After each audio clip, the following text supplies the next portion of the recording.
Bienvenidos a Detrás de una Copa, un podcast lleno de vinos destilados, cócteles, whiskies, tequilas, regiones y muchísimo más. No solo vas a aprender con nosotros, te vas a divertir un montón y vamos a crecer juntos. Así que esto es Detrás de una Copa. Y sí, queremos invitarlos a que curiosean nuestra página web www.detrasdeunacopa.com, un espacio creado especialmente para ustedes, donde podrán participar de nuestras catas online 2 veces al mes, conectar y disfrutar juntos desde todas partes del mundo. También puedes formar parte de nuestra comunidad con nuestra suscripción, que nos incluye las 2 catas online, más clases pregrabadas de vino por partes y además asesorías, 1 a 1 junto a nosotros dos. Y si sueñas con viajar a cualquier parte del mundo, Detrás de una Copa también tiene para ti viajes enológicos, tanto en tierra como en crucero.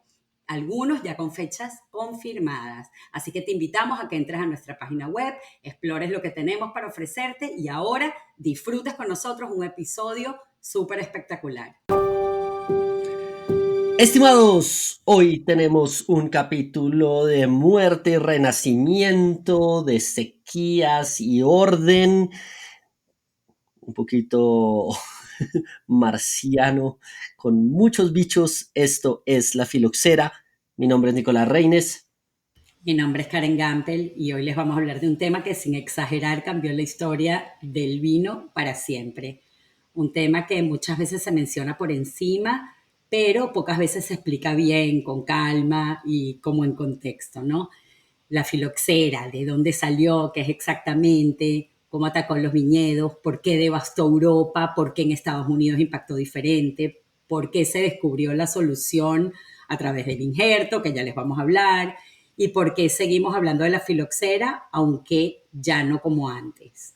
Este episodio es técnico, pero no es solamente para gente metida en viticultura, los viticultores o los ingenieros agrónomos, sino más bien para ponerlos a ustedes un poco en contexto y para que la próxima vez que escuchen la palabra filoxera, que de hecho la van a escuchar mucho si les gusta aprender y crecer en el mundo del vino, sepan exactamente de qué estamos hablando, porque fue tan importante, porque sigue existiendo. Así que bueno, les voy a introducir brevemente un poco, como siempre. Primero les voy a explicar qué es la filoxera y un poco de su historia. La filoxera es un insecto microscópico parecido a un pulgón y su nombre científico es difícil, pero es Bactulosparia vitifoliae. Ese es su nombre científico. Este insecto vive en las raíces de las vides. Y hay algo muy clave, y ahora ya nos vamos a adentrar como siempre un poco más, esto es un breve resumen, no ataca la uva directamente, no ataca las hojas de forma grave, sino ataca a las raíces de las vides. La filoxera se alimenta perforando las raíces de las vides y les hace como pequeñas heridas, estas heridas se infectan, infectan a la raíz y dejan de funcionar correctamente. La planta se va debilitando con el tiempo, no es algo que pasa de un día para el otro. Con el tiempo, la vid se va afectada, por decirlo así.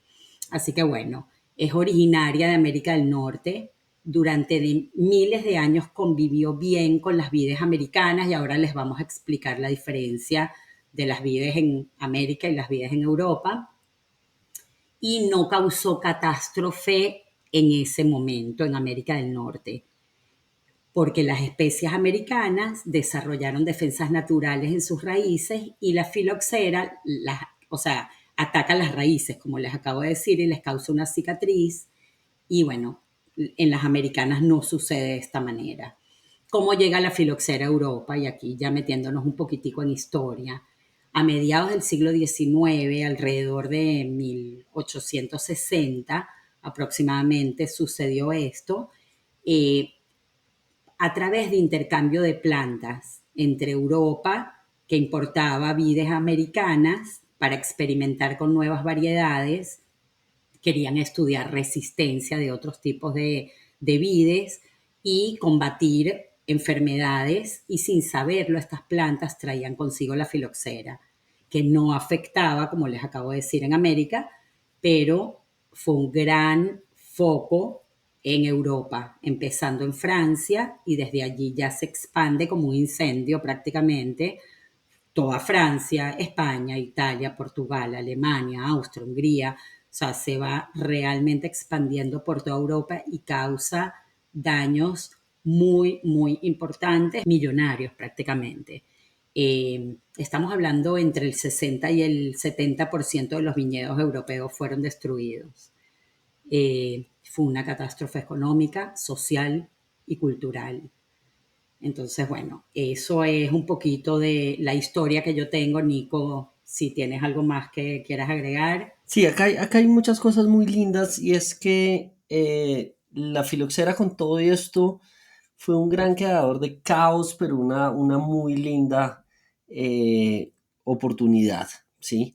La filoxera es un insecto, es un parásito de la vid, para ser precisos, de una cosa que se llama el orden de los hemípteros, que realmente pues, se clasifica correctamente como Phylloxeridae en 1868.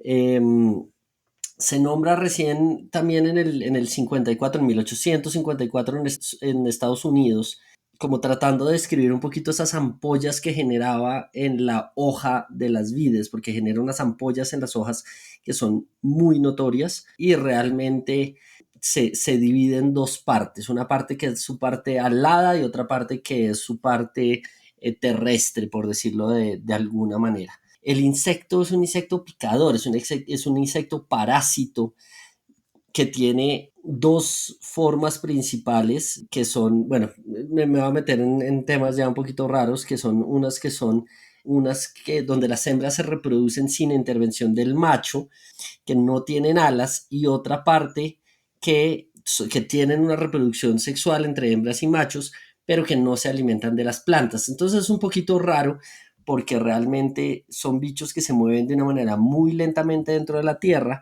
pero una de cada no sé cuántas mil larvas se convierten en un bicho alado, en una hembra sexípara se llama exactamente.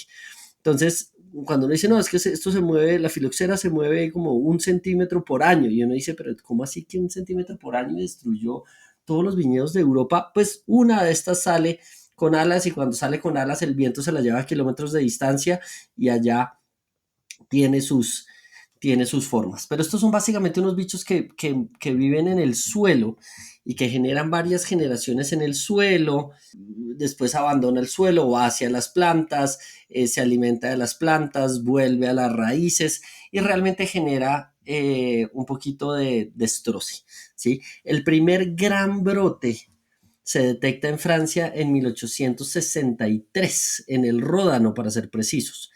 De ahí se expande un poquito dentro de Francia hacia Burdeos, hacia Borgoña, hacia Champagne, y eventualmente pasa inicialmente a España, después a Italia, después a Portugal, Alemania, Austria, donde pues se pierden la mayoría de los viñedos del mundo. Yo siempre he dicho que este es uno de los motivos por los cuales hoy en día consumimos whisky y no brandy, porque a finales del siglo XIX tuvieron que dejar de producir brandy, coñac, armagnac, los brandis de España.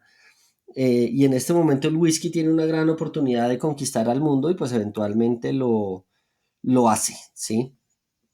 ¿Qué sucede? Cuando salen estos brotes, los productores no sabían qué estaba ocurriendo.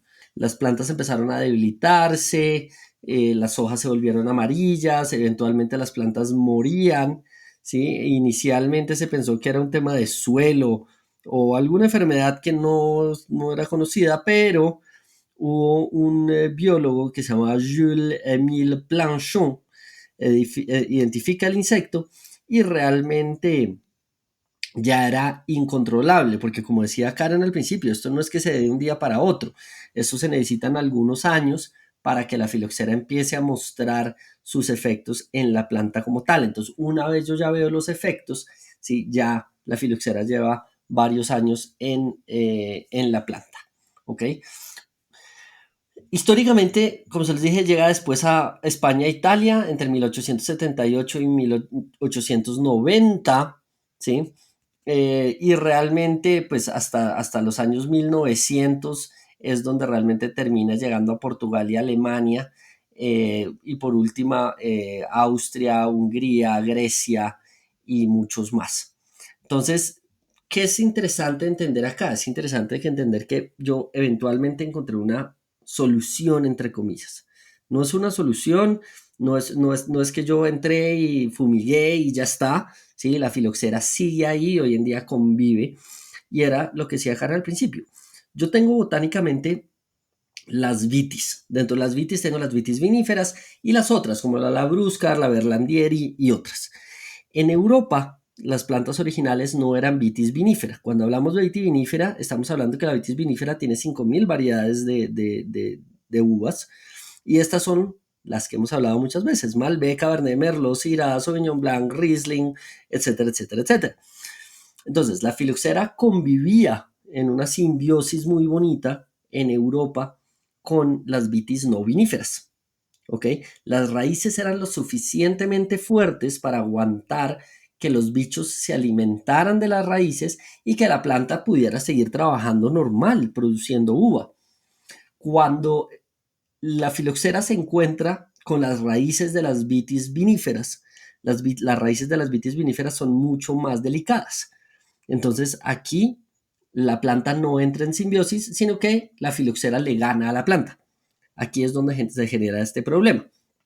Ahora, la filoxera sigue ahí. Yo no puedo escarbar el suelo y sacarlas, yo no puedo entrar y ponerle sal, yo no puedo entrar y abrir todo el suelo y ponerle, no sé, algún insecticida. Esto no existe, esto no funciona.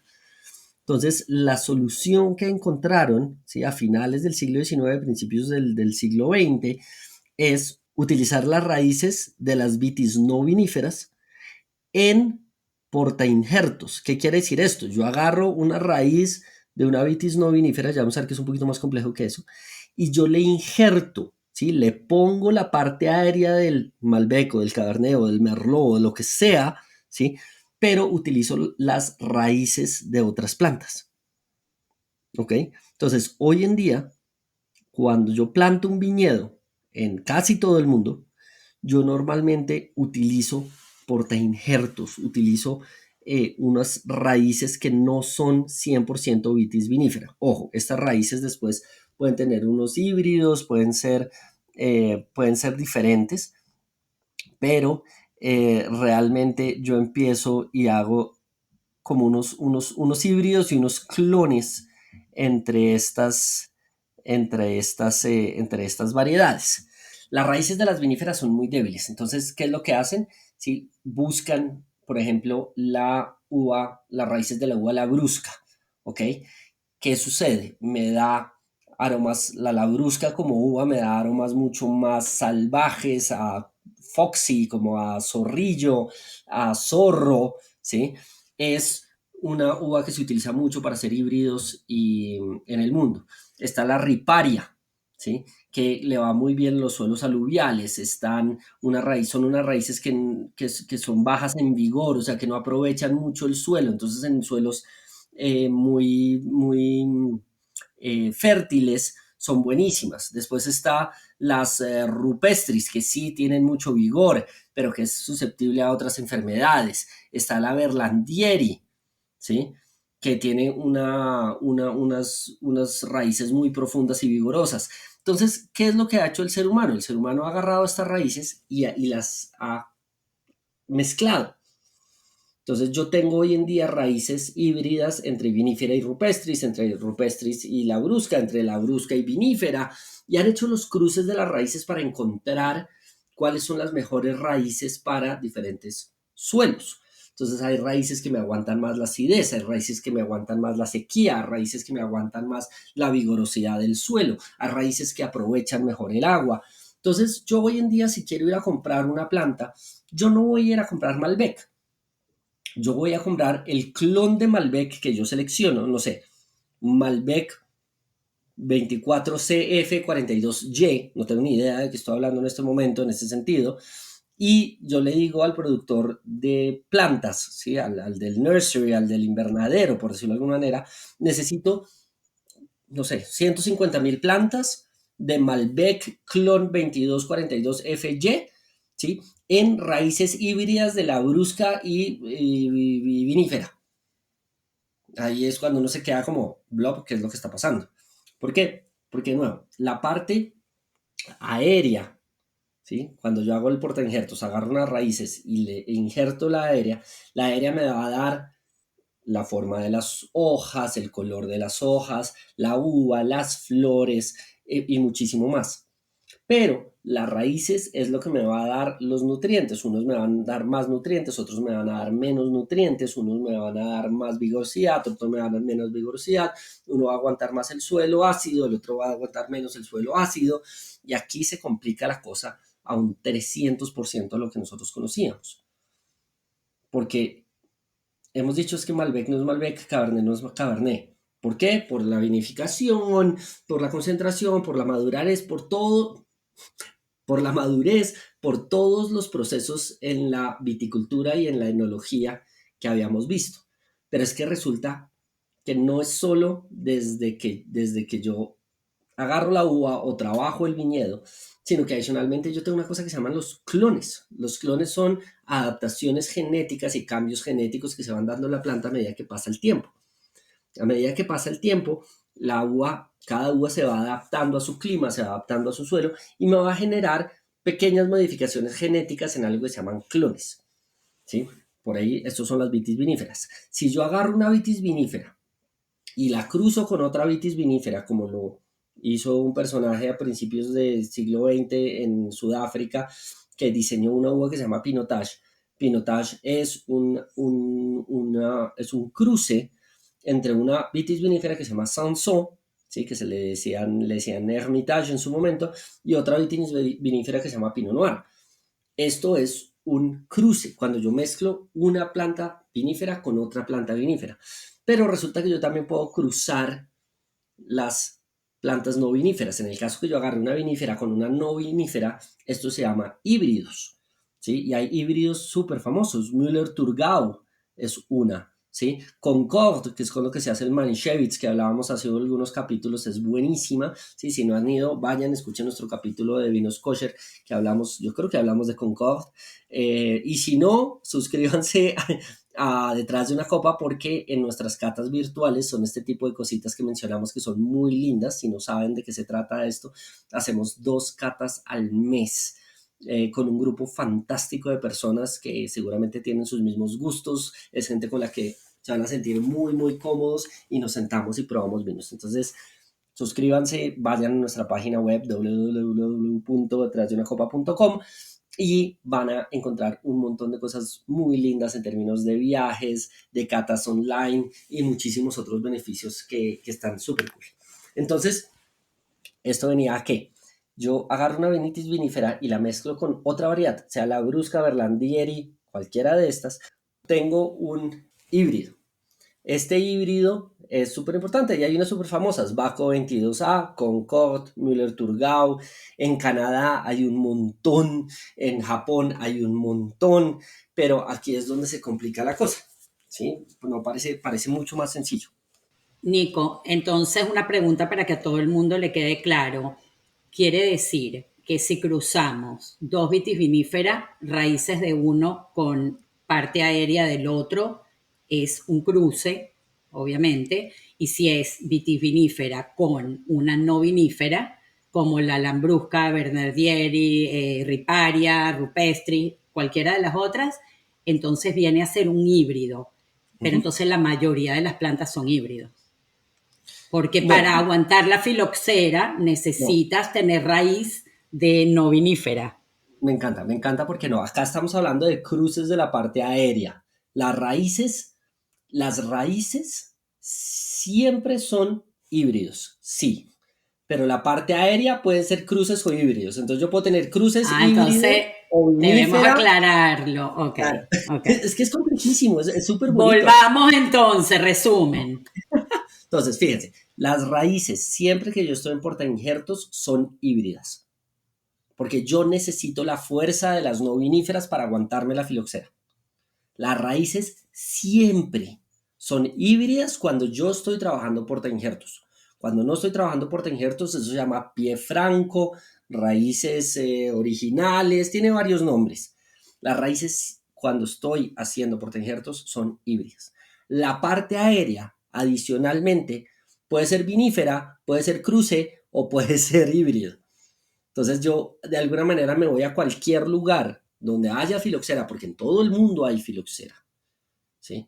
Y yo voy a tener la parte terrestre de la planta híbrida y la parte aérea puede ser Cruce, vinífera, puede ser híbrida, cruce exacto. o puede ser híbrido, ¿sí? Cualquiera de los tres, o inclusive puede ser riparia, puede ser rupestris, si yo estoy en Georgia o estoy aquí en, no sé, aquí en Colombia trabajando con la uva Isabela, ¿sí? O sea, en la parte aérea es donde se complica la cosa, pero sí, cuando las bodegas le explican a uno, le dicen, es que mis vides son prefiloxéricas o yo tengo pie franco, se están refiriendo básicamente que sus raíces son originarias, ¿sí? Y esto es uno de los grandes debates, ¿no? Porque cuando se hizo la clasificación de viñedos en 1855, fíjense, estamos en la misma época.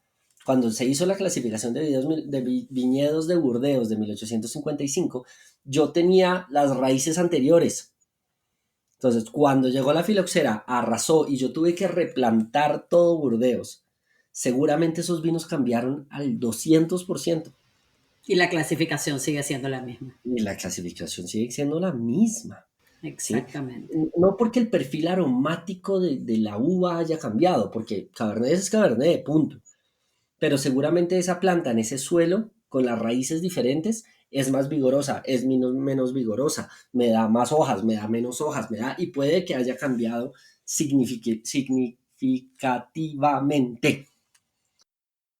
Ok, ahora sí creo que a todos les quedó claro y por eso hice la pregunta adrede para que se Ujú. explicara mejor porque esto es un tema, este es un episodio muy técnico, espectacular, para mí apasionante. Quien nos viene siguiendo saben que a mí me apasiona el tema de viticultura. Si tuviera que retroceder en el tiempo, hubiera estudiado viticultura seguro, pero quería que les quedara claro porque se presta un poquito a confusión. Ahorita sí Sí, no, está totalmente claro. es súper complejo el tema, súper complejo el tema. Ahora, sí, hay cosas que pasan, o sea, este desastre le permitió a Europa organizarse de una manera diferente. ¿Por qué? Porque al tener yo que replantar todo, ¿sí? Pues ya sé que funcionaba y que no funcionaba y que era lo mejor y que era lo que se vendía y que era lo que se vendía en cada región. Entonces, de alguna u otra manera, a partir de la filoxera es donde arranco yo con las denominaciones de origen como realmente tienen que ser, donde yo pongo una norma donde dices que en esa región solamente se planta tal cosa, ¿sí? Viene un poquito de este desastre de momento en la historia del vino. Me da la opción de reorganizarme y plantar lo que ya sé que funciona. ¿Sí? Esto es algo que es una oportunidad que no tiene el Nuevo Mundo, porque esto pasa, pues ya el Nuevo Mundo empieza mucho después y empiezan a intentar hacer otras cosas, pero por eso las denominaciones de origen en Europa son mucho más estrictas en el término de las uvas, justamente para evitar mucha variación en las denominaciones de origen. O sea, que yo plante solamente Pinot Noir en la Borgoña no es casualidad, es que ya venía sabiendo de qué se trata y venían muchos años intentando hacer muchas cosas y aquí encontraron la posibilidad de decir, señores, ustedes solo van a plantar esto, porque esto es lo que está permitido, ¡pam! Y ordeno y organizo y le doy la prioridad a cada denominación de origen. Ok, entonces Nico, la siguiente pregunta es, para que otra vez quede claro, entonces, si en Europa son vitis eran vitis siempre, en el Nuevo Mundo, en América, no en el Nuevo Mundo, sino en América, eran no viníferas, como todas las que le nombramos antiguamente, hoy por hoy, ¿por qué? Y te lo estoy haciendo adrede también para que aclaremos el punto, ¿por qué entonces en Estados Unidos, por ejemplo, en Chile, en Argentina, se están utilizando vitis viníferas. O sea, es para que quede claro que se empiezan a hacer estos híbridos, estos injertos y portinjertos, pero al final la producción de los países de América, hablando del continente americano, son vinífera con no vinífera en la raíz, porque todos producen Chardonnay, Pinot Noir, Cabernet Sauvignon, Cabernet Franc. Entonces, bueno, sí se Es- entendió lo que pregunté, claro, ¿verdad? claro, claro, y es Ok, lindo porque ok. entonces uno dice, pero si América tenía sus vides, entonces ¿por qué no hacen vino de Exactamente, es Cabernet? porque no es igual la calidad, no es igual el tipo de vino. O sea, realmente la vitivinífera hace un vino mágico. Entonces, el Nuevo Mundo, o en este caso, como estamos poniendo de ejemplo, que en América es donde surgió todo el tema de la filoxera y donde se descubrió también que los portinjertos y los injertos se tenían que hacer con las raíces de las vitis no viníferas. Igualmente, el continente americano se dio cuenta que las viníferas son las que producían unas uvas espectaculares para los vinos que hoy en día se producen en todas partes del mundo. Sí, precisamente el tema es este. Las uvas no viníferas tienen ciertos beneficios, aguantan más el frío, aguantan más algunas enfermedades, pero el perfil aromático de sus uvas suele ser muy sucio. Suele oler a lo que llaman foxy en inglés, que es como zorrillo, como animal, como que tienen aromas medianamente sucios. Entonces realmente es una decisión después de perfil de aromas y sabores.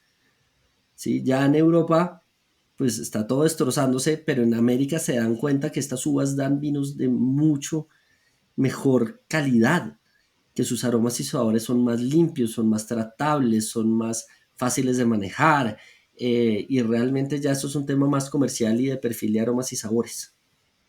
Exactamente, se dieron cuenta que es lo que se vende y bueno, al final el gol de todo el mundo es vender. Entonces, sí, ha sido como lo más popular. En resumen, brevemente, la filoxera, ya saben, no mata la vid en semanas, sigue existiendo en todas partes del mundo, sí existe.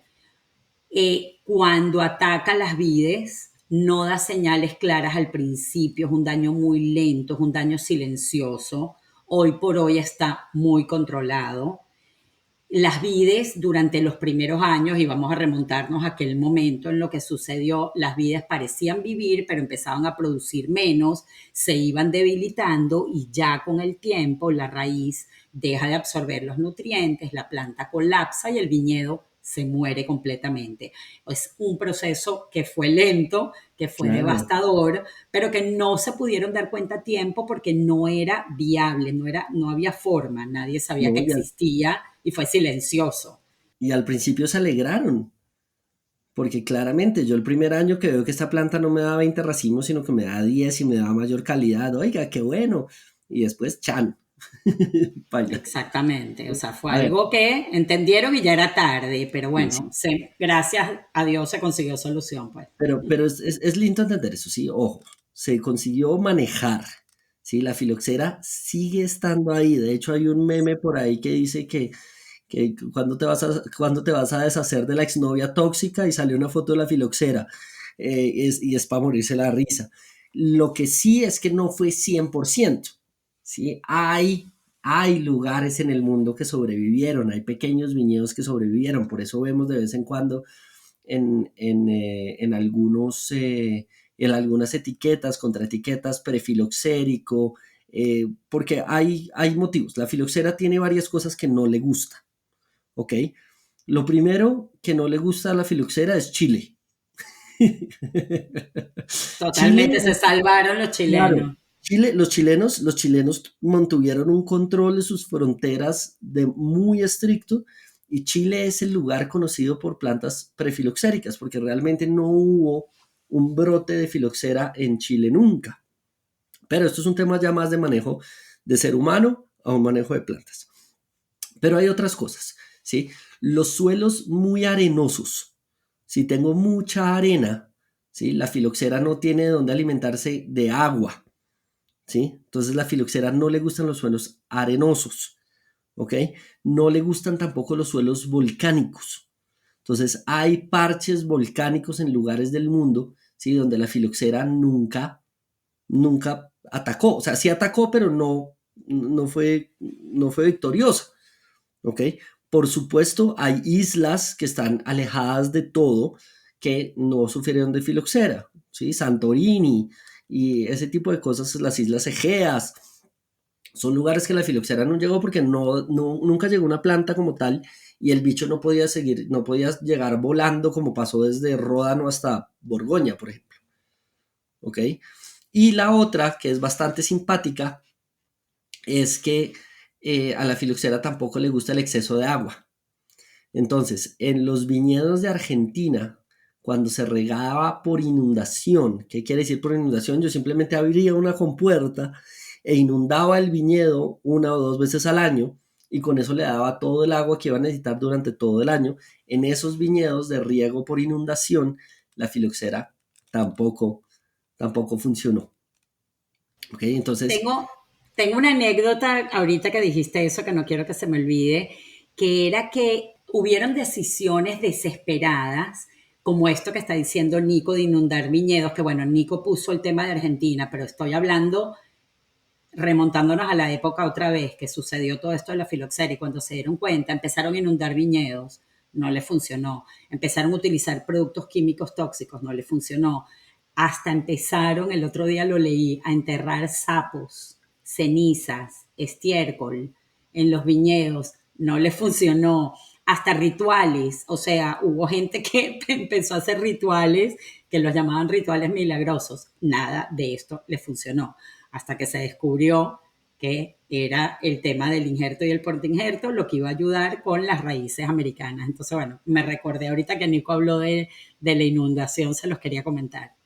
aquí va un poquito la historia alrededor, ¿sí? O sea, hay muy pocos viñedos en el mundo que están hoy en día con sus raíces originales. De hecho, hasta en Chile hoy en día plantan con portainjertos porque pues no vale la pena arriesgarse.